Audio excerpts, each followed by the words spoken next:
Thank you.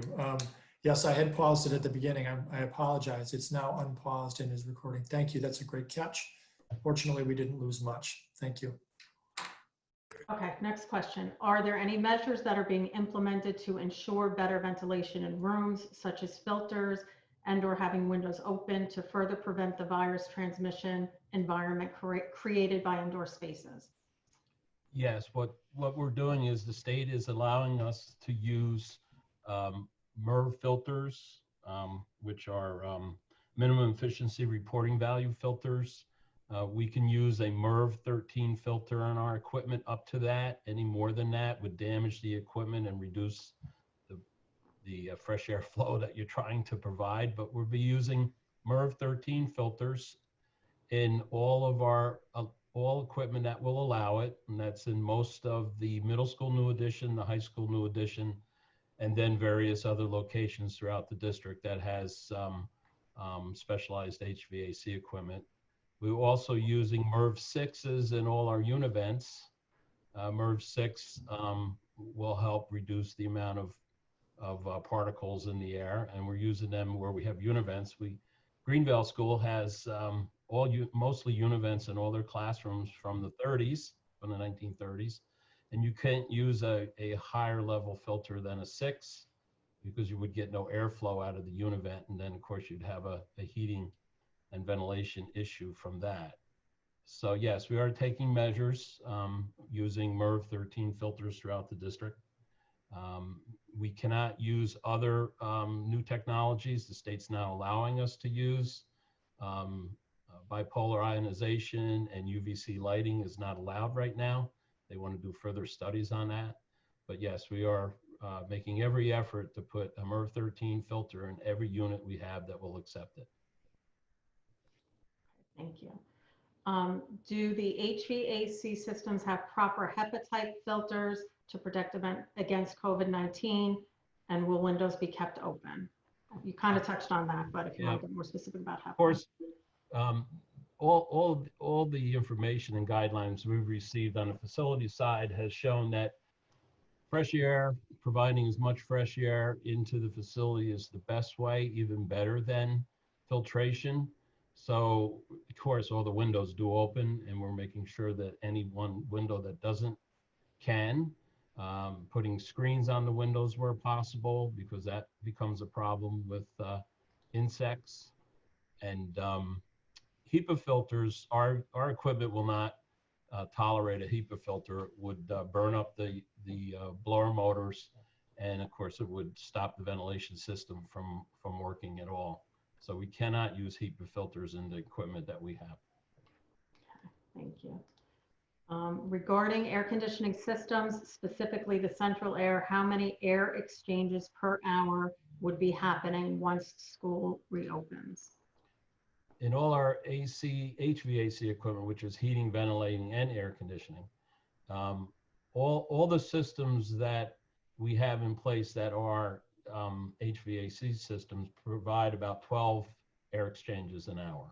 We're obligated to provide about 50 cubic feet per hour per occupant in a classroom. So they're providing about 12 air exchanges per hour. In the plan, it states that all air filters will be MERV 13 where possible. What does where possible mean? Does that mean not all air filters will be MERV 13? And if not, why and which air filters? And I think you touched on that already. Yeah, that's correct. You can only, our equipment will only allow up to MERV 13 in our HVAC equipment. Anything more than that produces such a static pressure that it would stop the airflow and it would burn up the motors in the unit. So we can run up to a MERV 13 filtration filter. That's the maximum we can do. Okay. This one was specific to Ann Hutch, but I think we can, if you can, capture for all the buildings. Do all Ann Hutch classrooms or district classrooms have positive air control? How many percentage do? Well, Ann Hutch has no positive fresh air ventilation. It has an exhaust system. And the way that works is every classroom space in the hallway is exhausted to the outside. And that provides fresh air by pulling air through the windows. That's the way the building was designed. and that all that system at Ann Hutch is in good working order. We've made sure of that. Do you want to just touch a little bit about the other buildings? The other buildings, let's start with the high school. The high school is about 50% fresh air positive ventilation, and then the rest of the building is open window. Most of the 1929 building is open a window, but the gymnasiums, the small gym, the big gym, all the fitness center, that all has positive pressure filtered ventilation. All the new addition, all 3 floors, and the rooms that are touching the the new addition also have fresh air ventilation. But most of the original 1929 facility has no positive pressure ventilation. It's open a window. And over the years, there's been air conditioning units put in quite a few of those rooms throughout the high school. The middle school, the new addition is all positive pressure, fresh air ventilation with MERV 13 filters. And then there's certain parts of the original building that have exhaust systems and some fresh air ventilation, like the guidance office, the main office, and a few of the other classrooms throughout the building. But the rest of the rooms in the middle school are exhaust systems, and you open a window and it provides fresh air ventilation that way. Ann Hutch we touched on. Waverly is 50% fresh air ventilated through Univents, the 2004 edition. That will get all MERV 6 filters. That's the highest level we can put in there. And then the original building is exhaust system and Univents, and they will get MERV 6 filters. And then of course the gymnasium and the cafeteria are fresh air HVAC ventilated, and they will get MERV 13 filters. Greenvale is Univent mostly. They will get MERV 6 filters. And then the rooms that do not have fresh air ventilation, there's an exhaust system in that building that exhausts the air out so they get fresh air through the windows. And then of course the cafeteria is fresh air ventilated, air conditioned, and the gymnasium is fresh air ventilated, and they will get MERV 13 filters. Okay, thank you.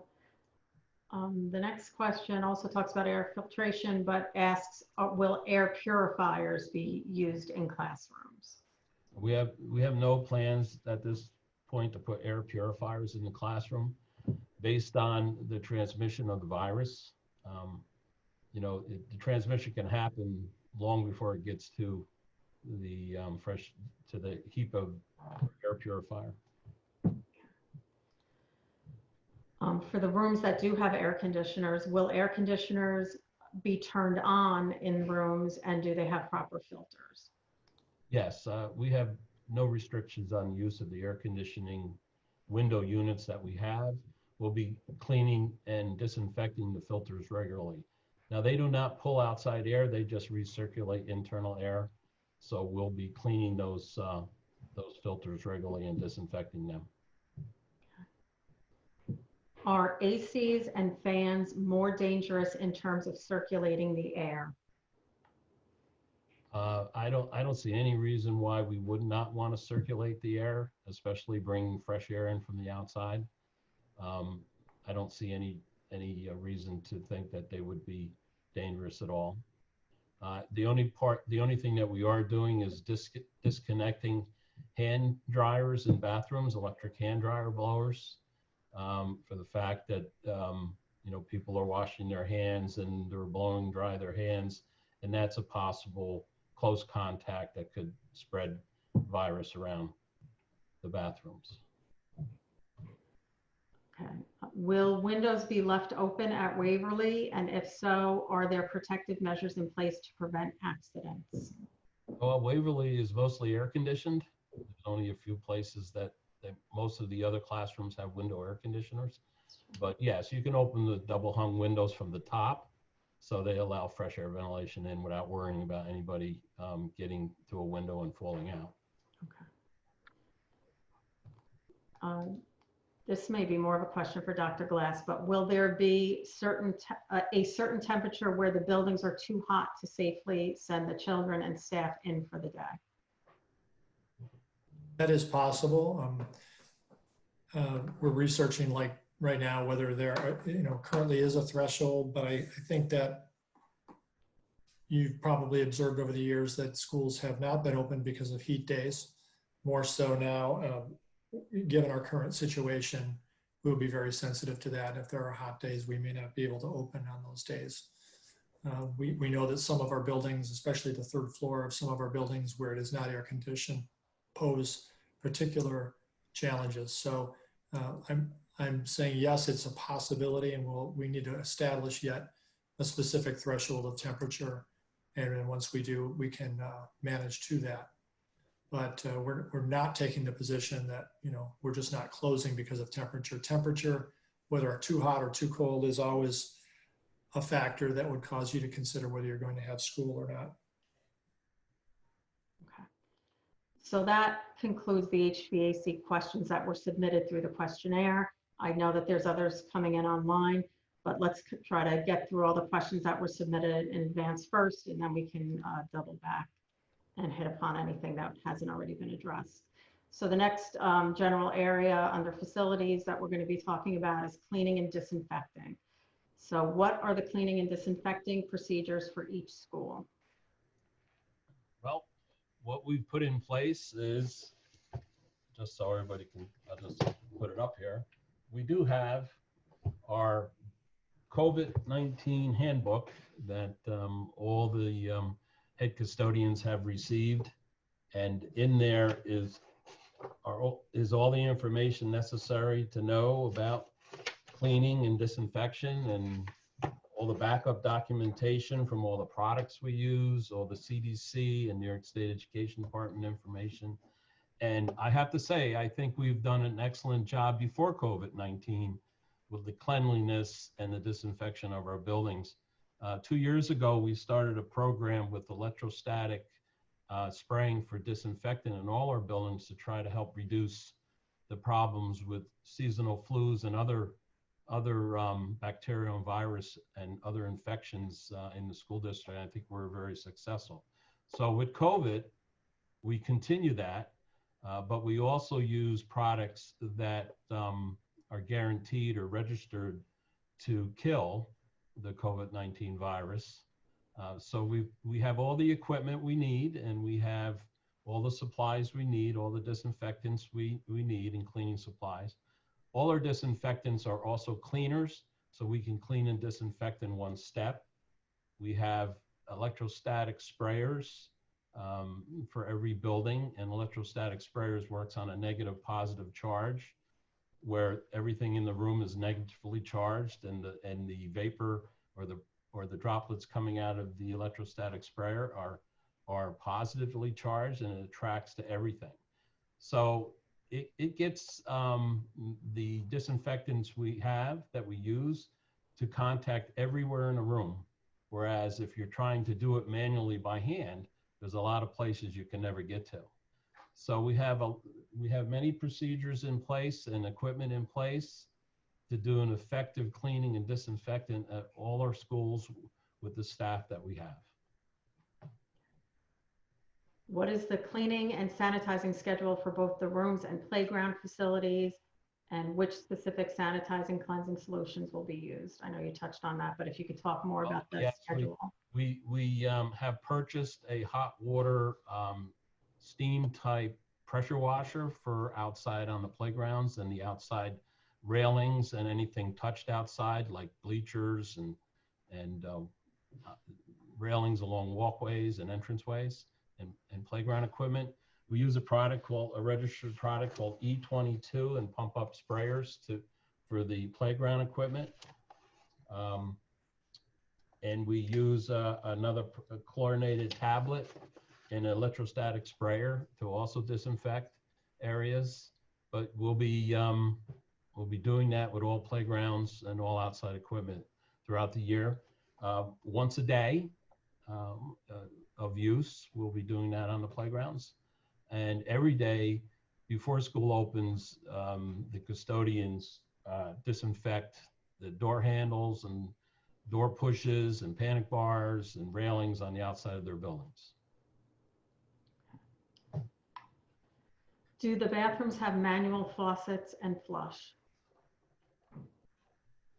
Yes, the buildings have manual faucets and flush. There are some automatic motion sensing throughout the district, but most of them are manual flush and manual on and off. Usually parents need to provide wipes as a school supply every year. Will each school be provided with wipes and sanitizer and have students use them and have the students use them before or after recess or lunchtime?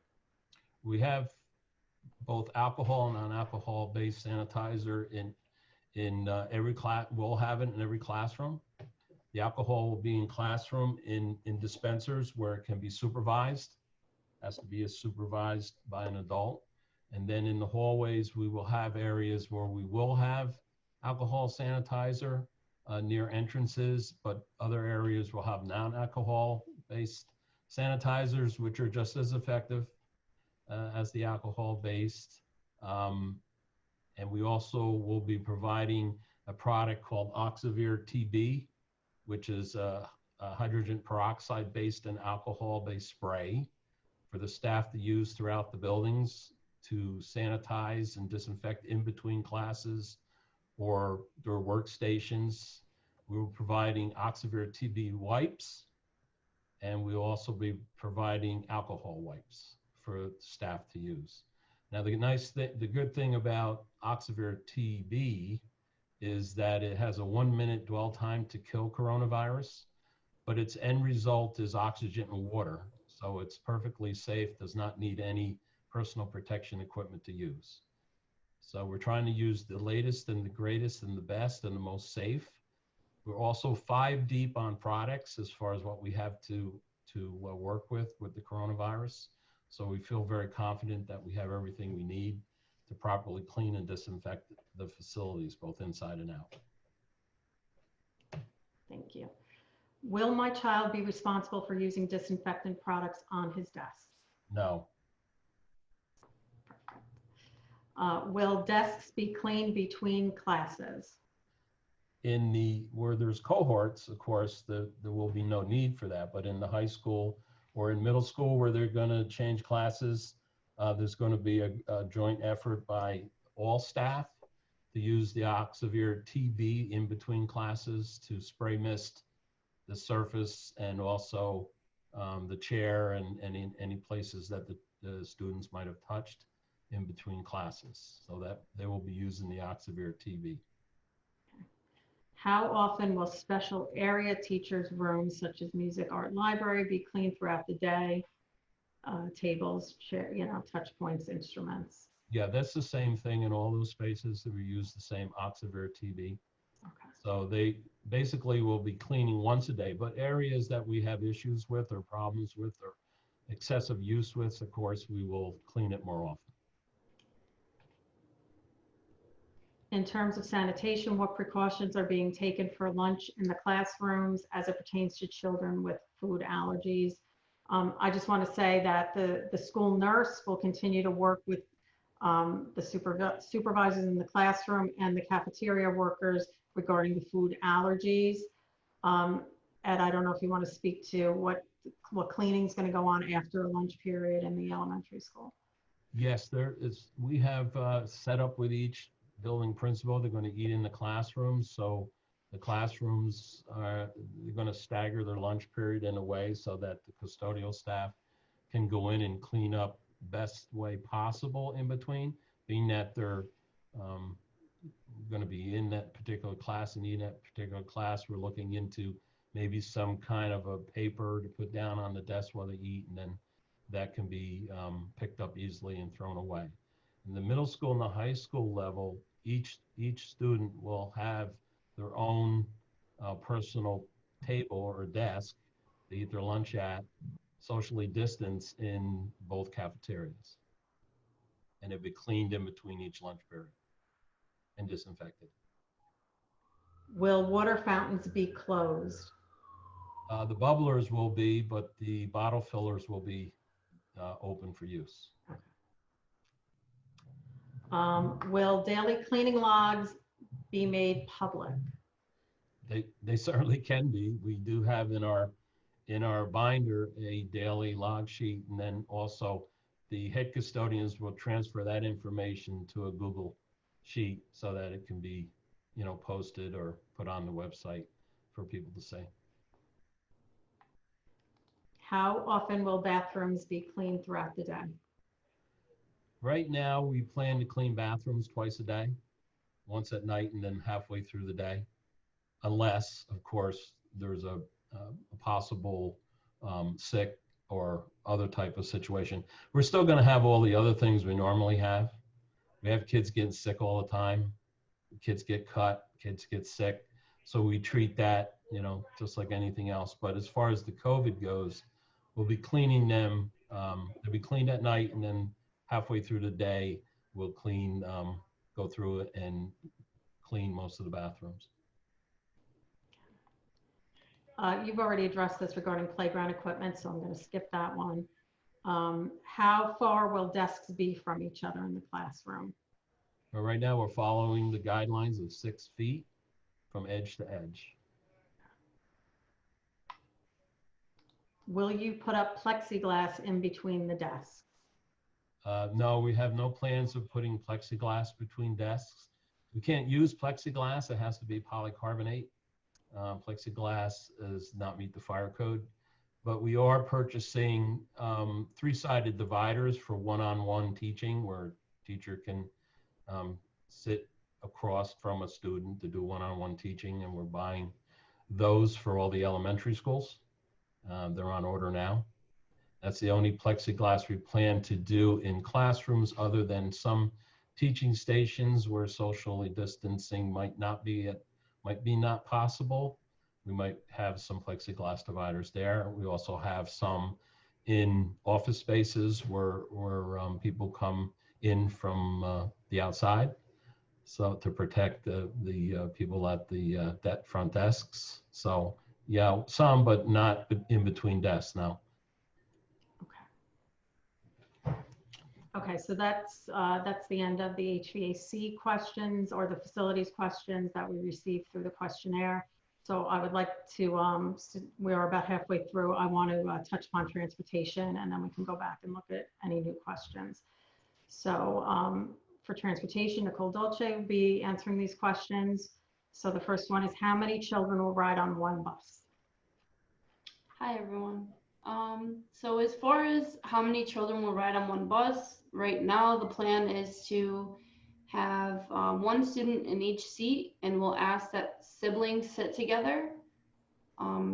If we have to, depending on ridership, and there was a survey sent out to determine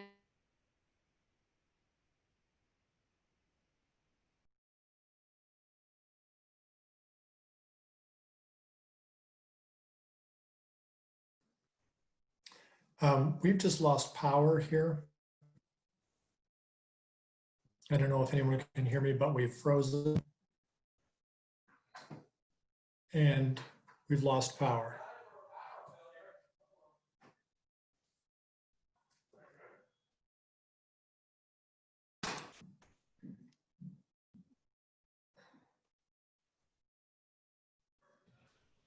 Yeah, we're hearing you, Dr. Glass, but most of the panelists have frozen. Yeah, and they dropped off now. Okay. Let's hope that they can get back in. Yeah, we lost our lights and our power, evidently. So something's going on.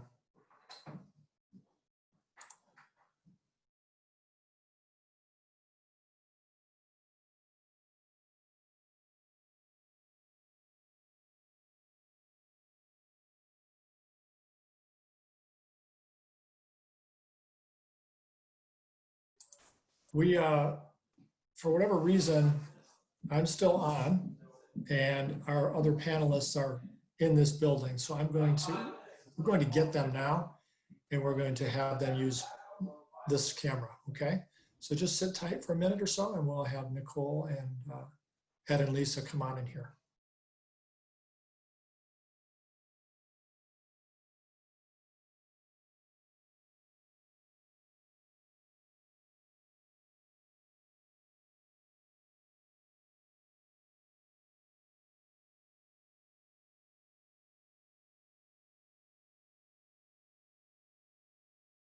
Sit here, Nicole. Lisa Okay. has all the questions. You have them printed out? You're unmuted, you're here. I'm going to take this out, and please have a seat, and we'll have Lisa ask questions. If need be, I have the questions open in another tab and I can feed them to you as well. We've been told that we have about 5 minutes before the network goes down. We must be running on a backup battery that will run out at some point. So we're going to move as fast as we can through the rest of these questions. I don't know where the questions. Oh, so I can just finish answering that Yeah, question? go Right? ahead. Okay. All right. So going back to how many children will ride on one bus, again, we're planning on putting one student in each seat, and siblings will be asked to sit together. Based on the survey that was sent out to parents of all who have students who are eligible, trying to determine how many kids plan on riding, we may put up to 2 students per seat if needed. You want me to just run through the whole thing? Will the amount of time students are on the bus differ from last year?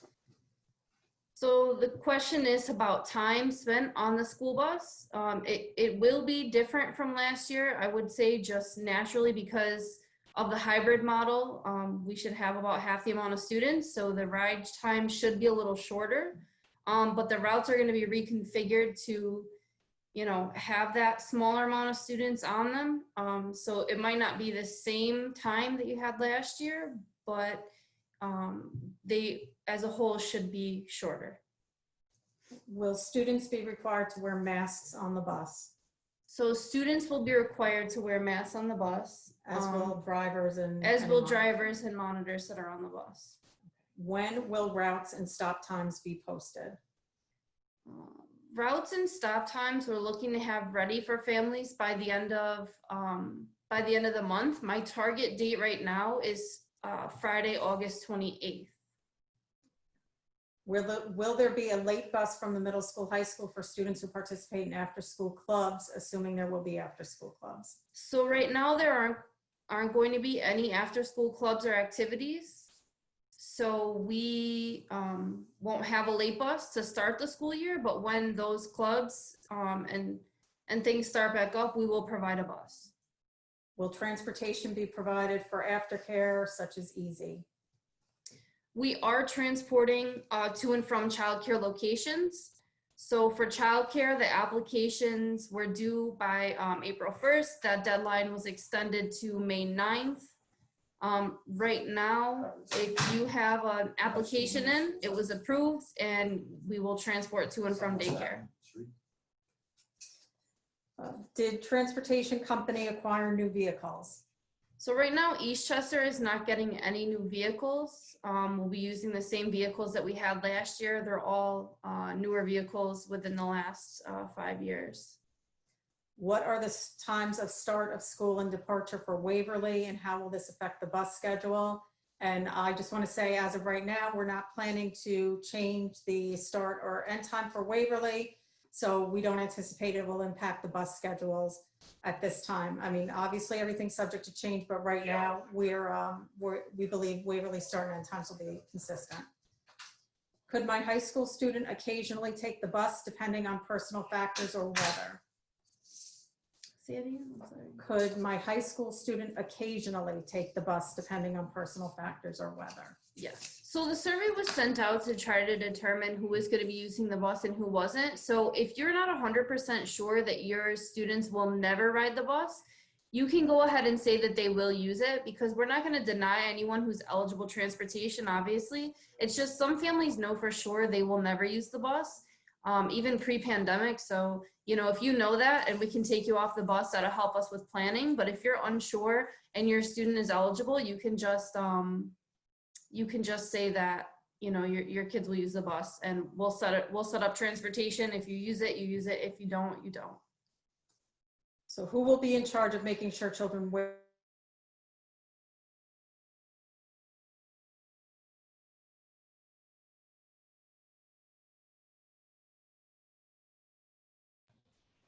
All right, I'm guessing that means that we lost the network in the high school building. Yes, please bear with us. Hopefully it'll come back. Seems it's flickering still in this area of town.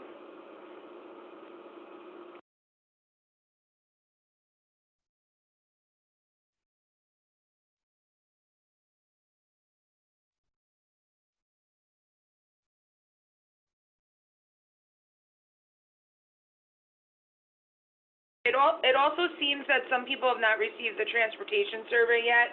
Seems to be a general question. So we are writing down, at least I know, I'm assuming, we are writing down the questions that are coming in on the chat. So hopefully if we do get back and they finish this transportation, we'll be able to ask some of them. But a lot of people are saying that they have not received the survey yet. So yeah, you have not received the transportation survey. So that is definitely something, if they don't come back, we can ask to have it either sent out again or sent out a link of where it could be looked at. And also, there's the other questions that are in the chat, and this is being recorded, but we can write down the questions and then hopefully get some answers out to you as well. So let's give it another minute or so, make sure, see if people can come back on. And thank you for who said it was an email from the district over the weekend. But if we could just give it another minute to see if the our administration can get back on to answer some more questions.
I would like to thank the nice person who just wrote in the chat, if you aren't reading it, which is fine. It just says that the survey only went to eligible riders and one primary email link to your child.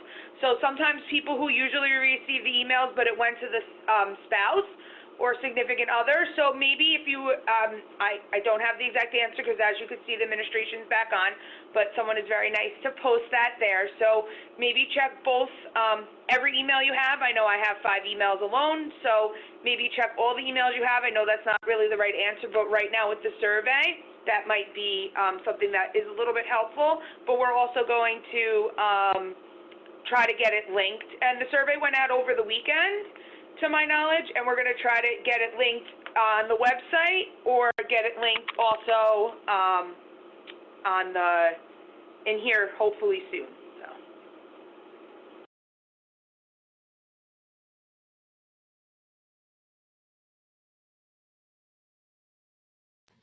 I'll just make one other comment. We're the three of us, the board members who are on, are capturing all the questions that were asked in the session, whether they were asked in the Q&A or in the chat. So if you did ask a question, we are capturing that for the administration to answer. And, you know, you don't have to send it multiple times or both places. I think we normally in a live session would prefer the Q&A, but right now we're just capturing them from everywhere. So be aware. It does seem like someone has linked the form in the chat, so if you can get to that. If not, then we'll ask them to please link it to the website and send out another email reminder about it. I'm not sure if everyone can see the chat. It's on the bottom. If you're on your phone, it has a little bit, it's harder to do the chat from your phone. I know that from experience, or from an iPad, so hopefully we'll be able to get it linked as well.